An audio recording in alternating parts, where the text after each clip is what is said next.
So the GH3, it's by Panasonic.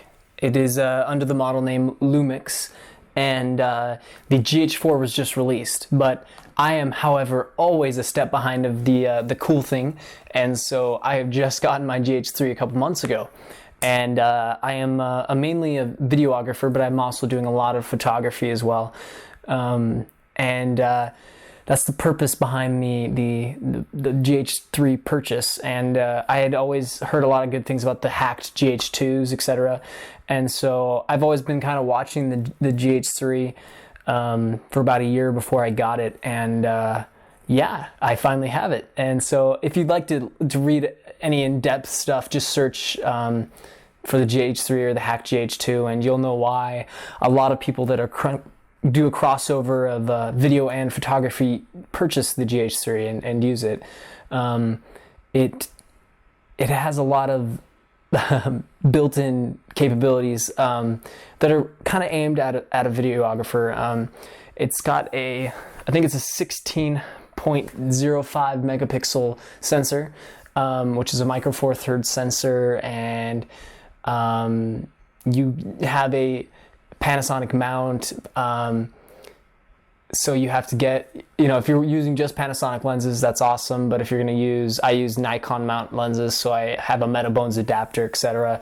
There's a lot of planning that goes into the perfect setup for you, and so I highly suggest just researching, just depending on what you are buying it for. Just really know the purpose, and you can get the perfect equipment for this camera and set it up perfectly for you. I'm shooting right now on a Sigma 18 to 35 millimeter art lens, and I'll do a separate review about that, but you can read about those. Those are awesome. They're the 1.8 aperture all the way through.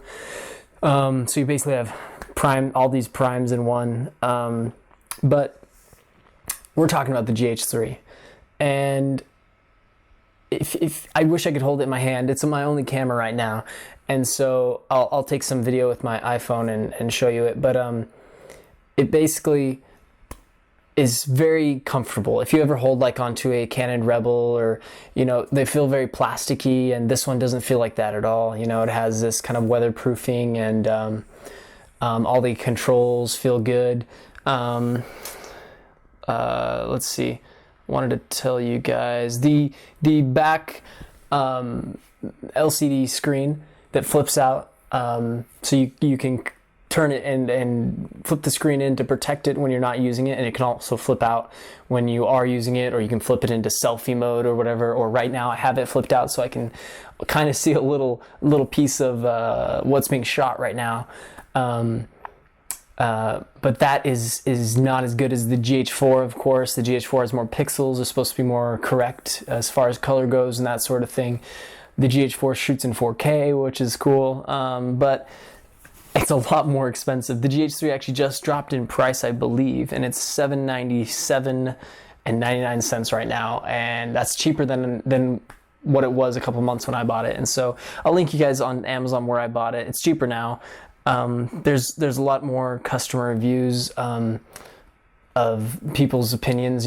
Some people might say, don't go with this camera at all. Just go with the GH4. There's no reason to get the GH3 anymore.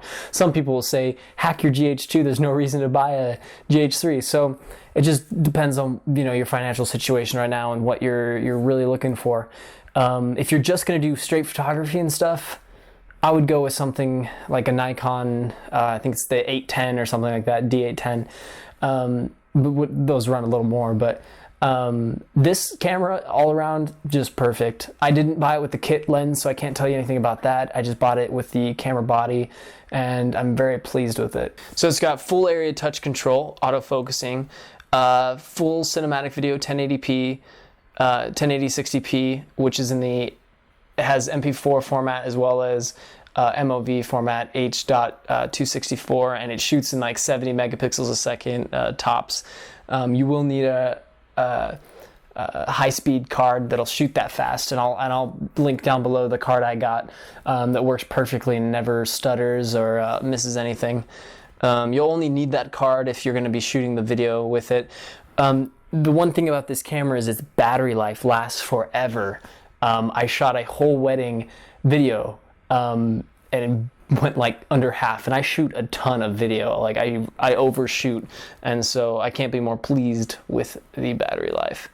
Let's see if there's anything else I can just tell you randomly that you might not know. Die cast magnesium alloy frame is what it was. I think I already told you guys about that. There's an app that you can get on your phone that'll allow you to remotely see the screen and hit record and so forth, which is awesome. But yeah, it just depends on what you're going to use it for. If you're doing video and photography, I suggest it. And I would look into the Sigma art lenses because they are just really nice. And so I'll do some reviews of those. And yeah, that's about it. I'll do some more in-depth reviews as time goes on of this camera, and things I learn, little quirks. Maybe if there's something that I don't like.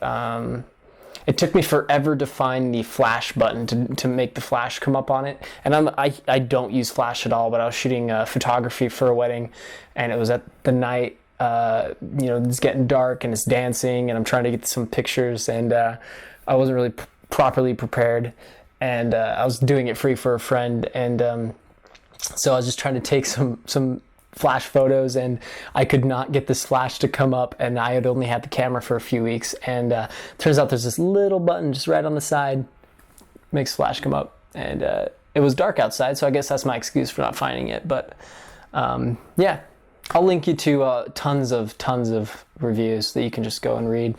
But yeah, see you in a bit.